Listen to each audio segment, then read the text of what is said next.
बच्चों जैसे कि आप लोग का क्लास 12 का मंथली एग्जाम चल रही है, इससे पहले आप लोग का पॉलिटिकल साइंस का पेपर हो गई है। आप लोगों का डिमांड था कि सर जिस तरह हम लोग को पॉलिटिकल साइंस में इतना अच्छे से हेल्प किए हैं, उसी तरह आप जो है ज्योग्राफी का भी जो है क्लास को लेकर के आइए और उसी तरह हम लोग का ज्योग्राफी में भी हेल्प कीजिए। तो बच्चों सो फाइनली मैं आप लोगों के लिए सब्जेक्टिव यानी आज के क्लास में मैं क्या लेकर के आया हूँ, सब्जेक्टिव प्लस ऑब्जेक्टिव यानी दोनों चीज जो है आप लोग के लिए लेकर के आ गए हैं। तो बिल्कुल तैयार हो जाइए, बस आपको कुछ नहीं करना है, एंड तक क्लास को देखना है। एंड साथ में आप लोग से मेरी एक छोटी सी रिक्वेस्ट रहेगा कि प्लीज आप लोग अपने दोस्तों के साथ जरूर शेयर कीजिए।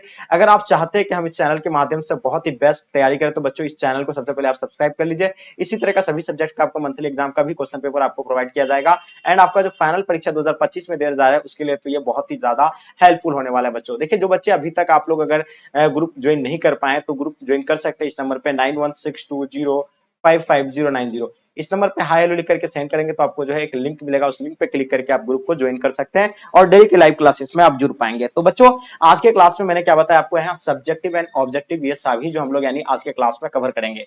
सबसे पहले हम लोग किसको कवर करने वाले बच्चों, सब्जेक्टिव क्वेश्चन को कवर करेंगे। ठीक है, सिर्फ क्वेश्चन देख लीजिएगा, है ना। और देखिए उसमें आंसर भी बहुत सारे क्वेश्चन का हम दे दिए एंड कुछ क्वेश्चन है तो बहुत ही आसान ही है, वो सब आप जो है आपसे सॉल्व हो जाएंगे। उसके बाद हम लोग क्या करेंगे यानी ऑब्जेक्टिव क्वेश्चन को बच्चों यानी सॉल्व करने वाले हैं। ठीक है, बहुत ही मजा आने वाला है बच्चों। तो चलिए हम लोग जो है शुरू करते हैं। प्रश्न पत्र जो है लेकर के आ गए हैं। ठीक है, जैसे देख पा रहे हैं ये सारा जो आपका सब्जेक्टिव प्रश्न है। ओके, तो हम लोग पहला क्वेश्चन इसमें क्या दिया हुआ है देख पा रहे हैं आप लोग। पहला क्वेश्चन देखते होंगे कि जनसंख्या वृद्धि से आप क्या समझते हैं। ठीक है, ये आपका पहला क्वेश्चन है लघु उत्तरीय में। उसका दूसरा क्वेश्चन क्या है, आर्थिक भूगोल की दो उपशाखाओं के नाम बताइए। देखिए क्वेश्चन नोट कर लीजिए और आप लोग जो है बुक से देख लीजिए, गूगल कर लीजिए। ठीक है, क्योंकि अभी आपको हम बताएंगे बहुत समय लग जाएगा, इसलिए आप क्वेश्चन को सिर्फ आपको हम प्रोवाइड करना था। संभवत की धारणा का अर्थ क्या बताइए, ये भी आपका सवाल है। बिहार की दो शहर का नाम, ये तो बहुत आसान है, ये तो आप जानते हैं। अपरवास से आप क्या समझती हैं, ये भी तो आप लोगों को कई बार क्लास में हम बता रखे हैं। ठीक है, तो ये सब का तो आप लोगों को दिक्कत ही नहीं होना चाहिए। ठीक है, उसके बाद आप देख पा रहे हैं क्या छठा नंबर, एक ग्रामीण क्षेत्र से दूसरे ग्रामीण क्षेत्र में होने वाली प्रवास के दो कारण बताइए। प्रवास की आकर्षित करने वाले दो कारण बताइए। तो बहुत सभी ये सभी बहुत इजी क्वेश्चन है पूछा है। जनसंख्या वितरण को प्रभावित करने वाले दो भौतिक कारण क्या क्या है, ये तो बहुत आसान है।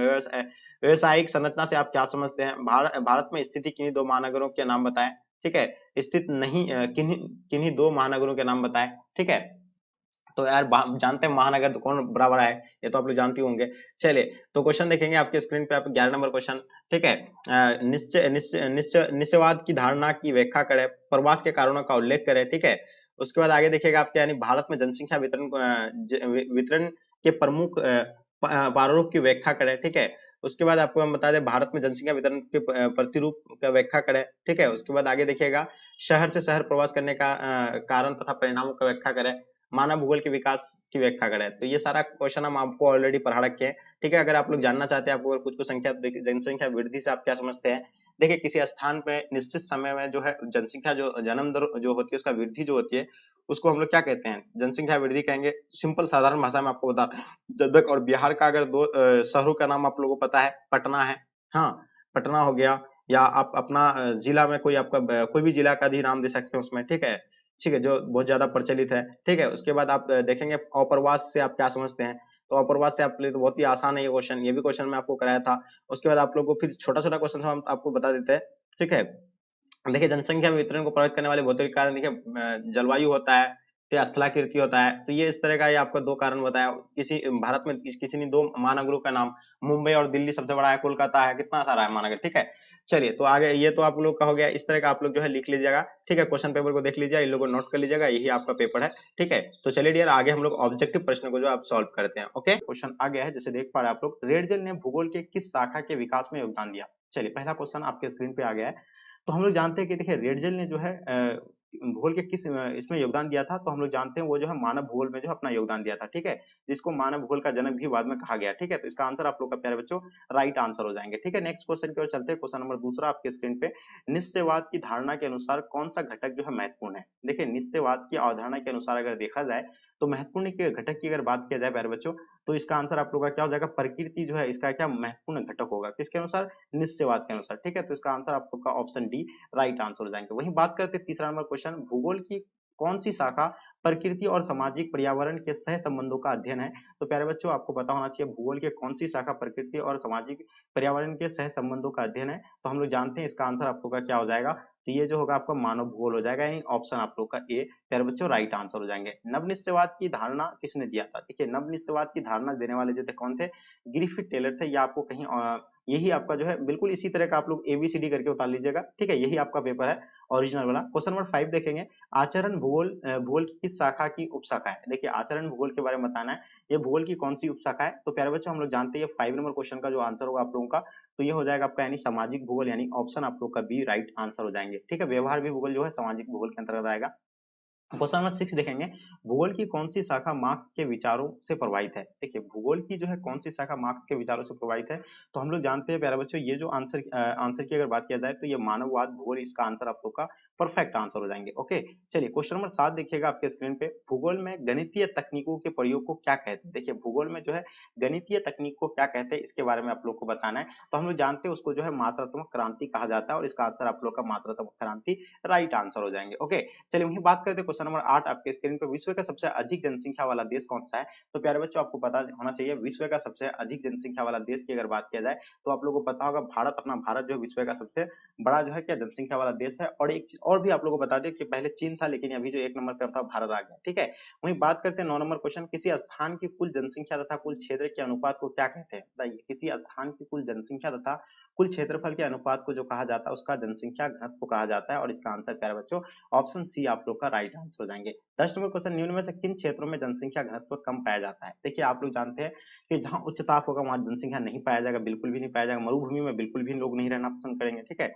रेगिस्तान में लोग घर नहीं बसाते, ठीक है। उसके बाद पर्वतीय क्षेत्रों में बिल्कुल बहुत कम बसाते, लेकिन बहुत नहीं के बराबर, ठीक है। तो इसका आंसर आप लोग का इनमें से सभी हो जाएगा, यानी ऑप्शन आप लोग का डी प्यारे बच्चों राइट आंसर हो जाएगा। क्वेश्चन नंबर 11 देखेंगे, निम्न में से यानी कौन जनसंख्या जमाव को आकर्षित करता है?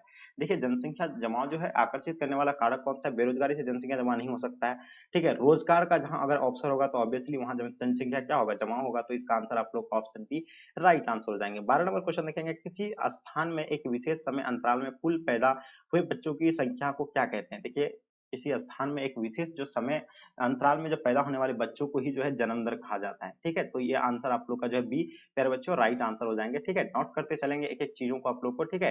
बिल्कुल एकदम यही आपका पेपर है, ठीक है। एकदम अच्छे से आप लोग एबीसीडी करके भी उतार लेंगे तो कोई दिक्कत नहीं है। 13 नंबर क्वेश्चन देखेंगे, किसी नए स्थान में जाकर बसने वाली जनसंख्या को क्या कहते हैं? देखिए किसी नए स्थान में जाकर बसने वाली जनसंख्या को हम लोग क्या कहते हैं? तो उसको अप्रवासी कहेंगे, ठीक है। तो इसका आंसर आप लोग का प्यारे बच्चों राइट आंसर हो जाएंगे। ओके चलिए क्वेश्चन नंबर 14 देखेंगे, निम्न में से कौन से कारक मृत्यु में गिरावट के लिए उत्तरदायी है? देखिए मृत्यु दर को जो गिरावट करता है, पहली बात महामारी पर नियंत्रण, ठीक है। अगर महामारी पर नियंत्रण कर लेगा तो मृत्यु दर क्या होगा? निम्न हो जाएगा। संक्रमण एवं रोग पर नियंत्रण, अगर रोग पर यानी बीमारी पर नियंत्रण कर लेगा तो ये दोनों जो होगा क्या होगा? यानी कम हो जाएगा। तो इसका आंसर आपको क्या हो जाएगा? सी जो है प्यारे बच्चों राइट आंसर हो जाएंगे। ओके क्वेश्चन नंबर 15 देखेंगे, जनसंख्या संक्रमण सिद्धांत की किस अवस्था में जन्म तथा मृत्यु दर दोनों ही उच्च होती है? तो बताइए प्रथम या द्वितीय या आपका तृतीय या चतुर्थ? हम लोग जानते हैं प्रथम अवस्था में जो है जन्म दर भी उच्च होता है और मृत्यु दर भी जो है क्या होता है? उच्च होते हैं। तो इसका आंसर आप लोग का ये राइट आंसर हो जाएंगे। क्वेश्चन नंबर 16 देखेंगे, भारतीय जनगणना किस वर्ष यानी किस वर्ष के अंतराल में होता है? देखिए कितने वर्ष के अंतराल में होता है? हम लोग जानते हैं जनसंख्या जो है 10 वर्ष के अंतराल पे होता है, और इसका आंसर आप लोग का बी प्यारे बच्चों राइट आंसर हो जाएंगे। तो बच्चा वाला सवाल है, सब तो पूछा गया है। 17 नंबर क्वेश्चन, 2011 की जनगणना के अनुसार भारत का कौन सा राज्य सबसे अधिक जनसंख्या वाला है? तो हम लोग जानते हैं जनसंख्या वाला अधिक जो राज्य है कौन सा है? उत्तर प्रदेश जो है सबसे ज्यादा जनसंख्या वाला राज्य है। ओके ऑप्शन डी आप लोग का राइट आंसर हो जाएंगे। वहीं अगर बात करें हम लोग अगर कम जनसंख्या की, तो सिक्किम आप लोगों को तो पता ही है, और ठीक है जन क्षेत्रफल की दृष्टि तो आप लोग बताइए। क्वेश्चन नंबर 18 देखेंगे, निम्न में से किस क्षेत्र में जनसंख्या घनत्व ज्यादा है? ठीक है चलिए आपको क्या ही बताना, और यही तो पेपर ही है तो आप लोगों को क्या ही ज्यादा डिटेल्स बताएंगे, सिर्फ आप लोग बस नोट कर लीजिए। निम्न में से किस क्षेत्र में जनसंख्या घनत्व ज्यादा है? तो आपको याद रखिए पर्वतीय क्षेत्र में बिल्कुल नहीं, मरुस्थलीय क्षेत्र में बिल्कुल नहीं, दलदल क्षेत्र में भी नहीं होगा, डेल्टा वाला क्षेत्र में, यानी ऑप्शन आप लोग का भी राइट आंसर हो जाएंगे। निम्न में से कौन सा शहर महाराष्ट्र की राजधानी है? तो देखिए महाराष्ट्र की राजधानी हम लोग जानते हैं मुंबई जो है महाराष्ट्र की राजधानी है, ठीक है। तो इसका आंसर आप लोग का सी प्यारे बच्चों राइट आंसर हो जाएंगे। ओके चलिए क्वेश्चन देखेंगे आपके स्क्रीन पे, 20 नंबर सवाल जो आपके समक्ष आपके स्क्रीन पे आ गया। बताइए 2011 की जनगणना के अनुसार भारत का जो है जनसंख्या जो है घनत्व कितना है? तो हम लोग जानते हैं 382 व्यक्ति प्रति वर्ग किलोमीटर में निवास करता है। तो इसका आंसर आपको होगा 382 व्यक्ति प्रति किलोमीटर, यानी राइट आंसर होगा। 21 नंबर क्वेश्चन देखेंगे, निम्न में से कौन सा जनसंख्या वृद्धि का एक घटक है?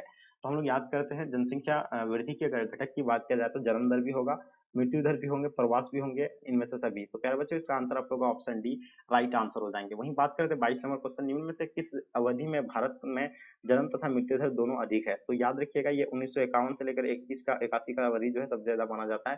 ठीक है, इसका आंसर आप लोगों का सी राइट आंसर हो जाएंगे। देखिए सब जो 1981 में ही माना जाता है, लेकिन यहाँ आपका दिया हुआ 51 से तो मानना ही पड़ेगा। शिलोंग किसकी राजधानी है? तो हम लोग जानते हैं शिलोंग जो है मेघालय का राजधानी कहाँ है? शिलोंग है। तो इसका आंसर आप लोग का जो है बी राइट आंसर हो जाएंगे। ओके, चलिए क्वेश्चन देखेंगे 24 नंबर क्वेश्चन, निम्न में से किस वर्ष में राष्ट्रीय युवा नीति शुरू की गई थी? देखिए राष्ट्रीय युवा नीति जो शुरू किया गया था ये कब किया गया था? 24 नंबर क्वेश्चन का आपको आंसर बताना है। तो हम लोग जानते हैं 24 नंबर का आंसर आप लोग का क्या हो जाएगा, ये कमेंट करके आप लोग जरूर बताइए। क्वेश्चन देखेंगे 25 नंबर क्वेश्चन, निम्न में से कौन जनसंख्या संगठक के घटक है? तो याद रखिएगा कौन सा घटक है? 25 नंबर क्वेश्चन काफी इंपॉर्टेंट है।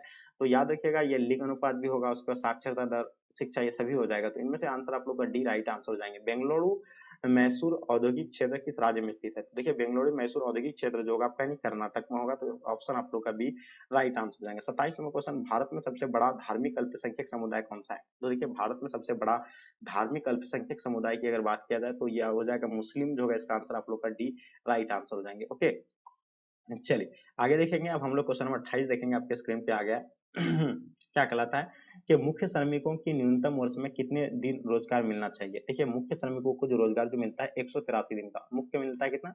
183 यानी 6 महीने का। ठीक है, उसके बाद हम लोग देखते हैं क्वेश्चन नंबर आपके स्क्रीन पे 29 नंबर क्वेश्चन आपके समक्ष में आ गया। ठीक है, उसके बाद हम लोग देखते हैं 29 नंबर, शादी के बाद महिलाओं का एक गांव से दूसरे गांव में होने वाली प्रवास को किस प्रकार का प्रवास कहा जाता है? देखिए उसको जो है आंतरिक प्रवास भी कहेंगे हम लोग। क्या कहेंगे उसको? आंतरिक प्रवास कहेंगे। ग्रामीण से ग्रामीण प्रवास भी कहेंगे, अस्थायी प्रवास भी कहेंगे। तो इसका आंसर आप लोग का ऑप्शन डी राइट आंसर हो जाएंगे। ठीक है, अब हम लोग बात करते हैं लास्ट और अंतिम क्वेश्चन, जो आपका पेपर का लास्ट क्वेश्चन है। आप लोगों को पता है कि 30 ही प्रश्न जो है पूछे जाते हैं। ठीक है, हुगली नदी के सहारे कौन सा उद्योग विकसित है? कपास बिल्कुल नहीं, क्योंकि कपास तो है ही नहीं, उससे तांबा भी नहीं होगा ये, तो जूट के लिए बिल्कुल